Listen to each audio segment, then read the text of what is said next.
አመሰግናለሁ። ይህ ቪዲዮ እየቀረጽኩት ያለሁት የሳምንት በጣም የህይወቴ ዝቅተኛ ደረጃ የደረስኩበትና የህይወቴ ትልቁ ነገር ያጋጠመኝ ነው። ሰዎች ምን ያህል እንደሚወዱኝ ያወቅኩበት ነው። ብዙ ሰዎች ደግሞ ትልቅ ደረጃ እየደረስኩኝ እንደሆነ ሲመለከቱ እኔን ለማውደቅ ምክንያቶች ሲደረድሩ ነው። ምክንያቶች ሲፈልጉ ነው። ይገባኛል። አንዳንዴ ወደ ስኬት ስትነሱ የሚያወድቃችሁ ሰው ስትመለከቱ ይህ ማለት ምልክታችሁ ነው። ትልቅ ደረጃ እየደረሳችሁ ነው ማለት ነው። That's why they say go get you some haters. Go get you some haters. If you have haters in your life, then that means you're thriving.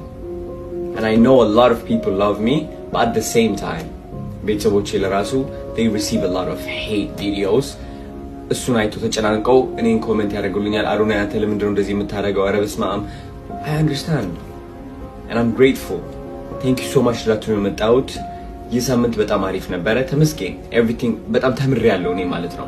እሁድ ነው ዛሬ እና የዩቲዩብ ቪዲዮ አለቅን ዛሬ ማለት ነው። ነገ ሰኞ ግን ማለት ነው ህይወቴ ኦርጋናይዝ እያደረኩኝ ታዩኛላችሁ። አይሙሬን ሰውነቴን ጂም ከሰራሁኝ አሁን ኦሬዲ 5-6-7 ቀን ይሆነኛል። በስነ ስርዓት ከሰራሁኝ 2 weeks. So አይሙሬን በስነ ስርዓት ሰውነቴን በስነ ስርዓት ቤቴን በስነ ስርዓት ኦርጋናይዝ አደርጋለሁኝ።